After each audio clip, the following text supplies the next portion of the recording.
Hello दोस्तों, फिर से हम आपके लिए लाए हैं जीएस या जीके या कह सकते हो स्टैटिक जीके का तूफान। रियल में जीके का तूफान होगा, बस इस क्लास को देखना। ये क्लास आपके एसएससी जीडी के एग्जाम के लिए बहुत इंपॉर्टेंट होने वाली हैं। आज से निरंतर हम जीके भी आपको पढ़ाएंगे और पढ़ाएंगे नहीं, तूफान मचाएंगे। बस देखना, जीके के 50 क्वेश्चन इतने अच्छे होंगे। निरंतर ये क्लास जब आपको मिलेंगी तो यहीं से आपको क्वेश्चन पूरे मिल जाएंगे। चलते हैं पहली क्लास जीके की। जैसा कि आप देख रहे हो 50 में से आप 10 करके दिखा देना, फिर बताना मुझे। मैं पूरी क्लास को डिस्कशन करूंगा आपके लिए, ठीक है ना। पहला क्वेश्चन आप देख ही रहे होंगे, आपकी स्क्रीन के सामने पहला क्वेश्चन है। कह रहा है कीमोथेरेपी कीमोथेरेपी किस बीमारी का इलाज करने के लिए प्रयोग की जाती है। तो साथियों, जो कैंसर है, कैंसर के सेल्स जो इकट्ठे एक जगह हो जाते हैं, तो उसको खत्म करने के लिए कीमोथेरेपी का क्या किया जाता है, प्रयोग किया जाता है। कीमोथेरेपी का क्या किया जाता है, प्रयोग किया जाता है, ठीक है ना। तो ये कैंसर के लिए क्या की जाती है, प्रयोग की जाती है। नेक्स्ट है wings of fire. Wings of fire पुस्तक के लेखक कौन हैं। विंग्स ऑफ फायर पुस्तक के लेखक, who was the author of the books wings of fire. कह रहा अब्दुल कलाम आजाद, एपीजे अब्दुल कलाम, जवाहरलाल नेहरू या सुभाष चंद्र बोस। तो एपीजे अब्दुल कलाम ने लिखी थी wings of fire. APJ Abdul Kalam जो है वो भारत के मिसाइल मैन के नाम से भी जाने जाते हैं। किसके नाम से, मिसाइल मैन।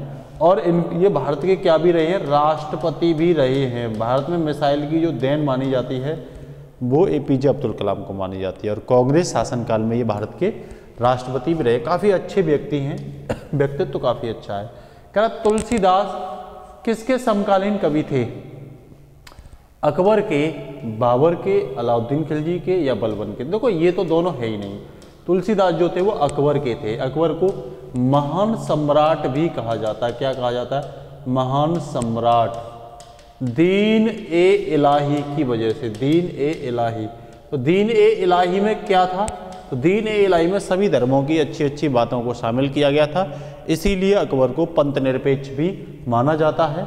और अकबर ने काफ़ी ज़्यादा क्या किया था, शासन किया था। और मुगल कौन था, ये मुगल था।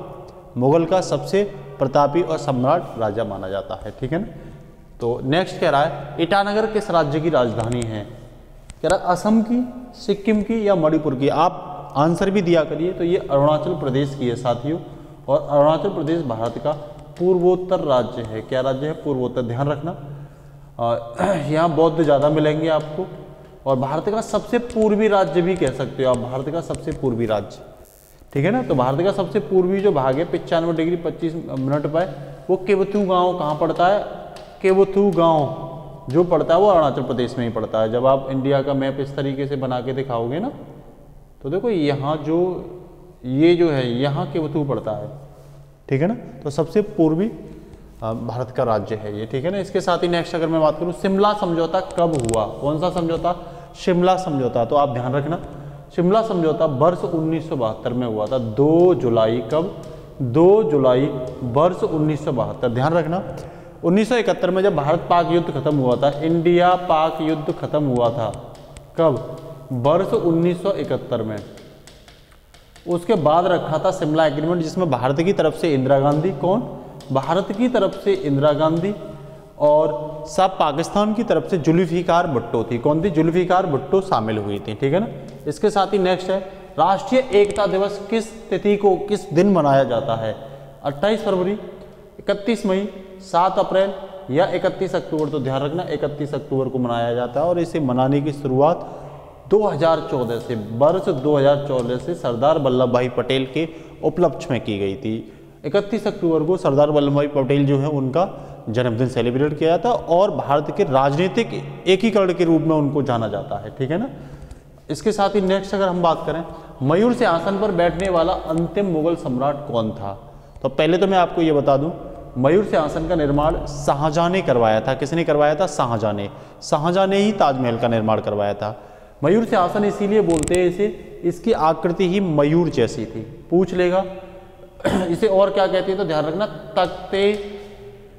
तख्ते ताउस भी इसे कहते हैं। इस पर पहला बैठने वाला सम्राट शाहजहां था और अंतिम बैठने वाला सम्राट साथियों मोहम्मद शाह था, ठीक है ना। मुगल बादशाह था, ये चीज आप ध्यान रखना, ठीक है ना। इसके साथ ही नेक्स्ट, भारत में पहली बार एशियाई खेलों का आयोजन किस वर्ष किया गया। 1947, 1950, 1951 या 1931, तो ध्यान रखना 11 मार्च, ये तारीख भी बता दे रहा हूँ, वर्ष 1951 को भारत में एशियाई खेलों का आयोजन कहाँ किया गया था? दिल्ली में। भारत ने ही इसकी क्या की थी? मेजबानी की थी। आप ध्यान रखना, किसने? भारत ने। कहाँ पे हुआ था? दिल्ली में। ये चीज भी आप याद रखना। इसके साथ ही नेक्स्ट कह रहा है कुडानकुलम परमाणु संयंत्र, ऊर्जा संयंत्र कहाँ पे है? पहले तो ध्यान रखना, ये यहाँ पे न्यूक्लियर एनर्जी बनती है, ठीक है ना। कहाँ पे है? तो ये तमिलनाडु में है। पूछ लेगा निर्माण कब हुआ था इसका? तो वर्ष 2002 में इसे बनना शुरू हुआ था और वर्ष 2013 से इसने साथियों काम करना क्या कर दिया था? स्टार्ट कर दिया था। पूछ लेगा भारत के किस जिले में है? तो तिरुनेवेली, कौन से जिले में? भारत के तिरुनेवेली जिले में। आज भी ये क्या कर रहा है? काम कर रहा है। परमाणु से इसमें क्या बनती है? एनर्जी बनती है। इसके साथ ही नेक्स्ट कह रहा है डलहौजी पर्वतीय कहाँ अवस्थित है? डलहौजी हिल्स इज लोकेटेड, कह रहा है जम्मू एंड कश्मीर में, उत्तराखंड में और गुजरात में। तो फिर कहाँ पे है ये? हिमाचल प्रदेश में है। ये पर्यटन स्थल है। क्या है? पर्यटन स्थल। डलहौजी भारत में गवर्नर जनरल रहा है। राज्य हड़प नीति किसकी है? तो ध्यान रखना डलहौजी की ही राज्य हड़प नीति है। और डलहौजी ने ही भारत में वर्ष 1853 में मुंबई से ठाणे क्या चलाई थी? पहली बार ट्रेन चलाई थी, ठीक है ना। इसके साथ ही नेक्स्ट है कुतुबुद्दीन ऐबक किस वंश का शासक था? खिलजी वंश का तो नहीं था, चोल वंश का भी नहीं था, मुगल का तो नहीं था, तो फिर स्लेव डायनेस्टी था, गुलाम वंश का था। ये गौरी का गुलाम था, ध्यान रखना। दिल्ली सल्तनत काल का पहला सुल्तान था ये। और मोहम्मद गौरी का क्या था? मोहम्मद गौरी का गुलाम था ये। और ये पूछ ले किस धर्म से था? तो साथियों सुन्नी धर्म से था। किससे था ये? तो ये सुन्नी धर्म से था, ठीक है ना। इसने अपनी राजधानी जब शासन किया था लाहौर बनाई थी, ठीक है ना। इसका शासनकाल दिल्ली सल्तनत काल की शुरुआत ही इसने की थी। ये 1206 से 1210 तक रहा था, 1210 में मर गया था। और इसने राजधानी भी लाहौर बनाई थी। और इसका मकबरा भी कहाँ है साथियों? तो इसका मकबरा भी कहाँ पे है? लाहौर में ही इसका क्या है? मकबरा है, ठीक है ना।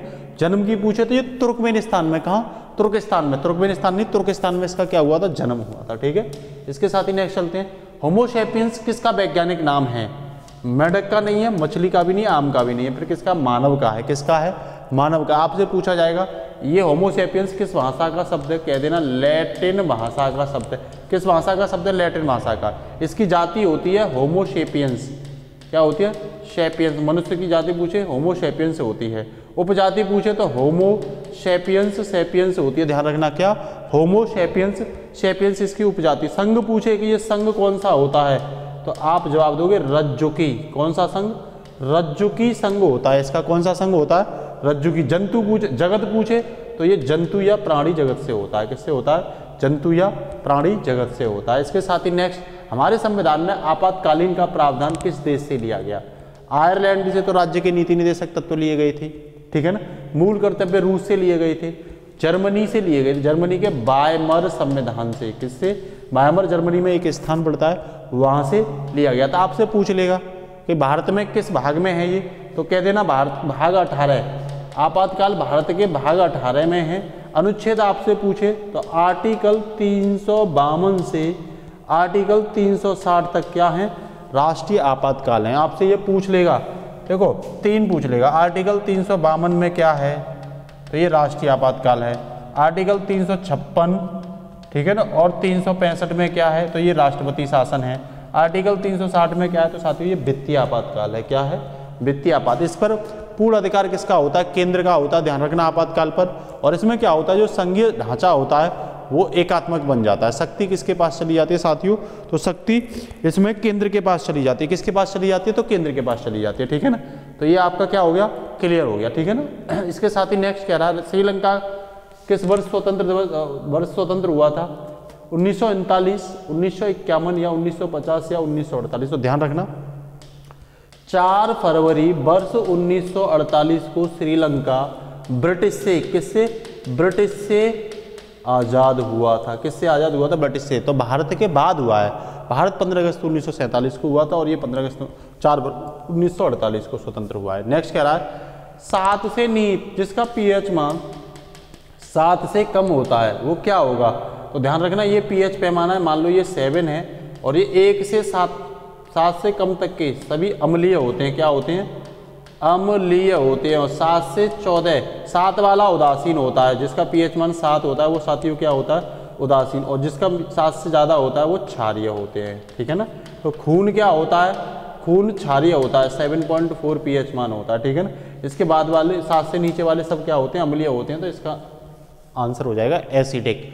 एसिडिक इसका क्या हो जाएगा, आंसर हो जाएगा, ठीक है ना। और ध्यान रखना है इस पैमाने में जितना कम मान होगा 7 से वो उतना ही ज़्यादा अम्लीय होगा, और 7 से जितना ज़्यादा मान होगा वो उतना ही क्या हो जाएगा, क्षारीय हो जाएगा, ठीक है ना। जल जो होता है वो उदासीन होता है, उसका pH मान 7 होता है, ध्यान रखना, ठीक है।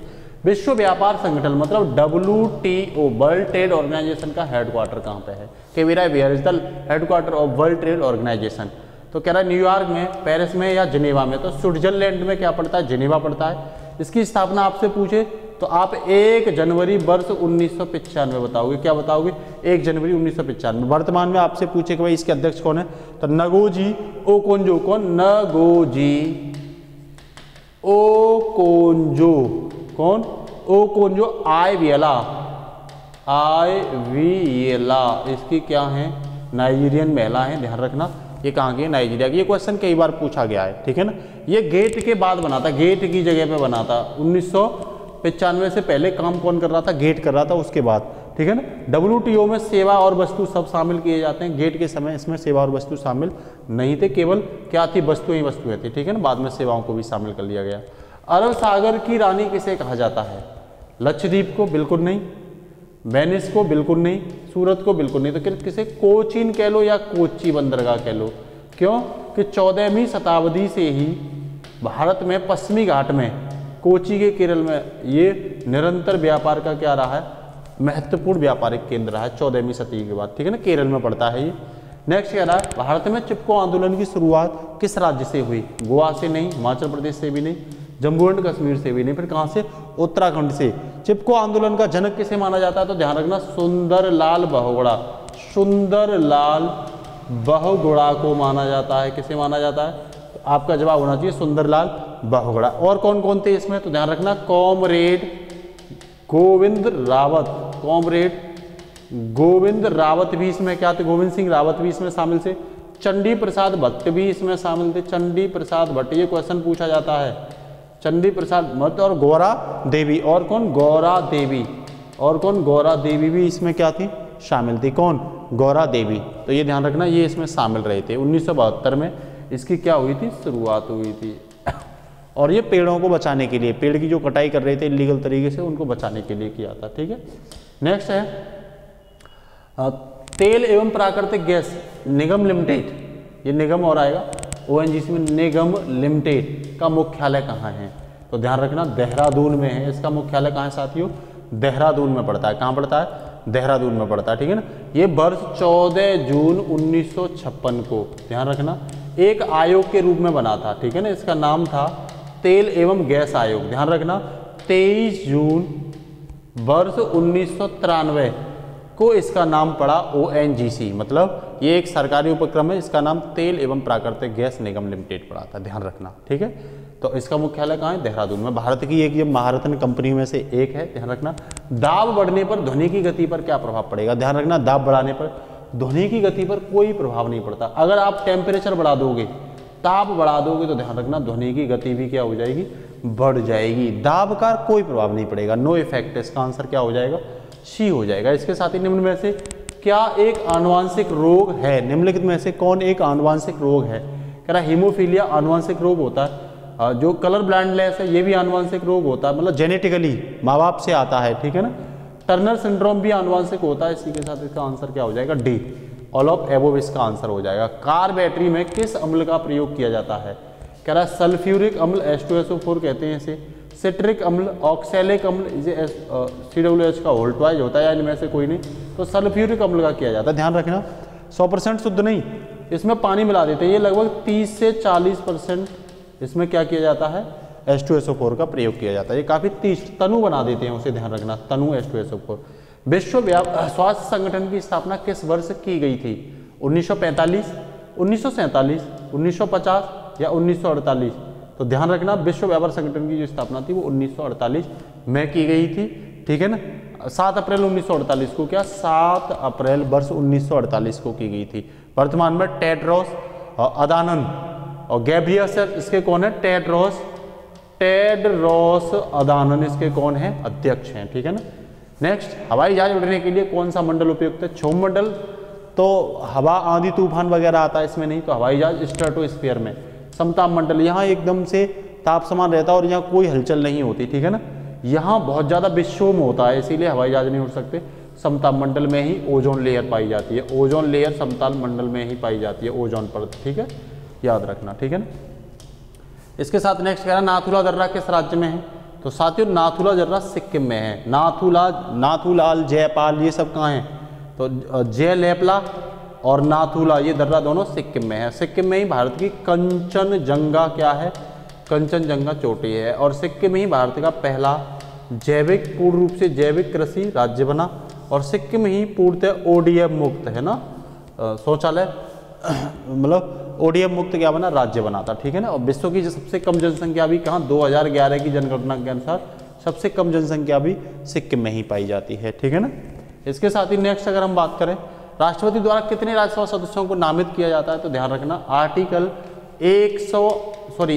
80 के तहत ये कहा गया है कि राज्यसभा के अधिकतम सदस्यों की संख्या 250 रहेगी, जिसमें से 12 सदस्यों को राष्ट्रपति क्या करेगा, भिन्न क्षेत्रों से नॉमिनेट करेगा और 238 सदस्य संघ और राज्यों से क्या आएंगे, चुन करके प्रतिनिधि के रूप में आएंगे। तो मैक्सिमम संख्या के बारे में बता दें। किस ग्रह का नाम रोमन देवता के नाम पर पड़ा, बुध, शुक्र या बृहस्पति, तो जुपिटर का पड़ा था, ठीक है ना। बृहस्पति सौरमंडल का सबसे बड़ा ग्रह है और ये गैसीय ग्रह है, ये भी ध्यान रखना, क्या है, गैसीय ग्रह है, इसीलिए इसका क्षेत्रफल जो है सबसे बड़ा माना जाता है, ठीक है। पारादीप किस राज्य में पड़ता है, तो ये उड़ीसा में पड़ता है। किस में पड़ता है, उड़ीसा के जगत सिंहपुर में, जगत सिंहपुर जिले में, ये जिला भी याद रखना है ना। बंगाल की खाड़ी में पड़ता है, ये कहाँ पड़ता है, बंगाल की खाड़ी, है ना। बीजू पटनायक ने इसकी क्या की थी, स्थापना की थी। इसके साथ ही नेक्स्ट, दक्षिण भारत की सबसे लंबी नदी कौन है, आंख बंद करके आप बता दोगे, गोदावरी नदी। इसे दक्षिण की गंगा भी कहा जाता है, क्या कहा जाता है, दक्षिण की गंगा भी कहा जाता है। लगभग 1465 किलोमीटर क्या है साथियों इसकी लंबाई है। और ध्यान रखना ये महाराष्ट्र के त्रयंबकेश्वर, कहाँ से, महाराष्ट्र के त्रयंबकेश्वर से निकलती है, ठीक है ना। दूसरी दक्षिण भारत की दूसरी, ये दक्षिण भारत की सबसे लंबी है। दूसरी आपसे पूछो तो कृष्णा नदी, कृष्णा नदी दक्षिण भारत की दूसरी सबसे लंबी है, 1400 किलोमीटर, ये बात आप याद रखना, ठीक है ना। तो इसके साथ ही नेक्स्ट, साइना नेहवाल का संबंध किस खेल से है, तो बैडमिंटन से। साइना नेहवाल का संबंध किससे है, तो बैडमिंटन से, ये भारत की हैं, ठीक है ना। नेक्स्ट, सूरत किस नदी के किनारे पर स्थित है, आप साबरमती तो बिल्कुल नहीं करोगे, कौन सी करोगे, ताप्ती। गोदावरी हो नहीं सकती, मूसी हो नहीं सकती, ताप्ती नदी के पे है। सूरत को कपड़ा उद्योग, किसके लिए, कपड़ा उद्योग, डायमंड जो हीरा होते हैं उनकी कटिंग और पॉलिश का उद्योग, इसीलिए उसे सिल्क सिटी और डायमंड सिटी भी सूरत को कहते हैं। गुजरात राज्य में पड़ता है सूरत, ठीक है ना। यही साबरमती आश्रम था गांधी जी का। स्पष्ट दृष्टि की न्यूनतम दूरी कितनी होनी चाहिए, तो ये 25 सेंटीमीटर होनी चाहिए। डी बराबर कितनी होनी चाहिए, 25 सेंटीमीटर कम से कम होनी चाहिए। ये भी क्वेश्चन कई बार साथियों पूछ लिया गया है, ठीक है ना। इसके साथ ही नेक्स्ट कह रहा है, पंपिंग क्रीज शब्द का संबंध किस खेल से है, कौन सा, पंपिंग क्रीज, तो ये क्रिकेट से है, ठीक है ना। एक छेद से होकर के गेंद डाली जाती है, तो इस एक क्रिकेट से है, याद रखना। मूल संविधान में कितनी अनुसूची हैं, तो मूल संविधान में 8 अनुसूची थी। 26 जनवरी वर्ष 1950 को जो संविधान लागू किया गया था उसे मूल संविधान कहते हैं। उसमें साथियों आर्टिकल अनुच्छेद 395 थे और अनुसूची 8 थी और भाग कितने थे साथियों, 22 थे। वर्तमान संविधान में 450 से ज़्यादा आर्टिकल हैं, अनुसूचियों की संख्या 12 हो गई है और भाग साथियों 25 हो गए, ये आप याद रखना।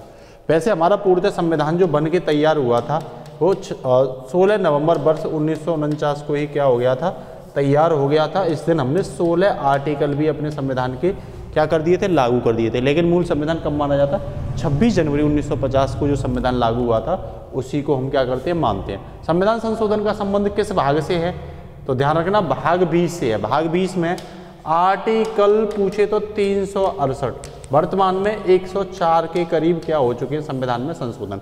जब संविधान में परिस्थिति ऐसी आती है कुछ बदलाव की आवश्यकता होती है तो भाग 20 और आर्टिकल 368 के तहत संसद को उसमें संशोधन करने का क्या होता है, अधिकार होता है, ठीक है ना। इसके साथ ही नेक्स्ट कह रहा है, राज्यपाल के द्वारा जारी अध्यादेश ऑर्डिनेंस अधिकतम किस अवधि तक होता है? 2 महीने तक बिल्कुल नहीं, 3 तक बिल्कुल नहीं, 6 महीने 6 सप्ताह। ध्यान रखना, 6 महीने 6 सप्ताह, ठीक है ना, 6 महीने 6 सप्ताह। आर्टिकल राज्यपाल आर्टिकल 213 के तहत अध्यादेश जारी कर सकता है, और यही राष्ट्रपति इसको आर्टिकल 123 के तहत, आर्टिकल 123 के तहत क्या कर सकता है? अध्यादेश जारी कर सकता है, ये ध्यान रखना, ठीक है ना। इसके साथ ही नेक्स्ट, लोकसभा में अविश्वास प्रस्ताव, नो कॉन्फिडेंस मोशन, है ना, in the Lok Sabha is supported by the minimum number of member, कितने, कम से कम कितने सदस्यों द्वारा सपोर्टेड होगा, समर्थित होगा? तो ये 30 नहीं होगा, 20 नहीं होगा, 50 सदस्यों द्वारा होना चाहिए। 50 सदस्यों अगर अविश्वास प्रस्ताव को क्या कर देते हैं? समर्थित कर देते हैं, तो संसद में अविश्वास प्रस्ताव रखा जाता है, और इसे पास होने पर सरकार को इस्तीफा देना पड़ता है, ये ध्यान रखना, ठीक है, लोकसभा भंग हो जाती है। नेक्स्ट कह रहा है देवप्रयाग की नदियों का संगम कहाँ है? तो देवप्रयाग की नदियों का संगम भागीरथी और अलकनंदा पर है, उत्तराखंड में। कहाँ पे? उत्तराखंड में। कहाँ पे? उत्तराखंड में। सब ये आगे जाके गंगा नदी में, देहरादून में मिल जाती है, ठीक है ना। नेक्स्ट कह रहा है किसे प्रिंस ऑफ पिलग्रिम्स कहते हैं? प्रिंस ऑफ पिलग्रिम कह लो, या तीर्थ यात्रा, विदेशी तीर्थ यात्रा का राजकुमार कह लो, या यात्रियों का राजकुमार कह लो, या यूँ कह लो कि विदेश से आने वाले यात्रियों का सर्वोपरि कौन था? तो ये वेनसांग था, ठीक है ना। 7वीं सदी में लगभग 629 से 643 तक ये भारत में यात्रा पर आया था, हर्षवर्धन के शासनकाल में आया था, लेकिन इसका आंसर क्या होगा? वेनसांग होगा, ठीक है ना। इसी को यात्रियों का राजकुमार कहा जाता है। इसने भारत में यात्राएं की थी, जितने भी स्थल थे, धार्मिक स्थल वगैरह, जहाँ भी से अच्छा लगा वहाँ इसने यात्रा की थी, ठीक है ना। इसके साथ ही नेक्स्ट करा आदिगंत का संकल्प किसने किया था? तो सिखों के 5वें गुरु अर्जुन देव ने कहाँ पे किया था? 1604 में पूरा किया था इसे, अमृतसर के स्वर्ण मंदिर में, ठीक है ना। किसे भारतीय राष्ट्रवाद का जनक माना जाता है? तो इसमें आंसर कोई है नहीं है, राजा राम मोहन राय को माना जाता है, राजा राम मोहन राय। इन्होंने सती प्रथा के लिए क्या किया था? आंदोलन भी किया था, और भारतीय राष्ट्रवाद के पैगंबर भी इनको माना जाता है, ठीक है ना। हरगोविंद खुराना को कृत्रिम जीन न के संश्लेषण के लिए कौन सी वर्ष में नोबेल पुरस्कार मिला था? तो 1968 में मिला था, ठीक है ना, रॉबर्ट डब्ल्यू होली के साथ, ठीक है ना, जेनेटिक कोड के लिए और प्रोटीन के संश्लेषण के लिए मिला था। नेक्स्ट कह रहा है पेरिस्कोप किस सिद्धांत पर काम करता है? तो प्रकाश के परावर्तन पर काम करता है। किस पर? प्रकाश के परावर्तन पर। यूरिया किस में संश्लेषित होता है? तो लीवर में होता है, ध्यान रखना। और मानव शरीर में अधिकांश यूरिया जो होता है वो टॉयलेट में होता है। NH2CO NH2 इसका क्या होता है? रासायनिक सूत्र होता है, और एमिनो मैथेनेमाइड इसका नाम होता है। नेक्स्ट कह रहा है लोहे पर किसकी परत चढ़ाई जाती है? जो यशद लेपन कहलाता है, या तो यशद लेपन कह दो, या इसे गैल्वेनाइजेशन कह सकते हो। क्या कह सकते हो? गैल्वेनाइजेशन, ठीक है। और जिंक की, Zn की, ठीक है ना, जिंक की क्या चढ़ाई जाती है? परत चढ़ाई जाती है, जिससे कि जंग लगने से रुक जाता है। नेक्स्ट कह रहा है कैल्शियम हाइपोक्लोराइड किसे कहा जाता है? तो ब्लीचिंग पाउडर को कहा जाता है, जिसका रासायनिक सूत्र होता है CaOCl2, ब्लीचिंग पाउडर का। ये सफ़ेद रंग का होता है, और इसमें क्लोरीन की तीव्र गंध आती है। मानव पर भेजने वाला विश्व का प्रथम देश कौन था? तो ये अमेरिका था, ठीक है ना। नील आर्मस्ट्रॉन्ग को भेजा था अपोलो 11 से 20 जुलाई 1969 को, ध्यान रखना, ठीक है ना। इसके साथ ही नेक्स्ट कह रहा भारत में सबसे कम जनसंख्या वाला राज्य? तो ये चंडीगढ़, मैंने आपको पहले ही बता दिया है। ग्रामोफोन का आविष्कार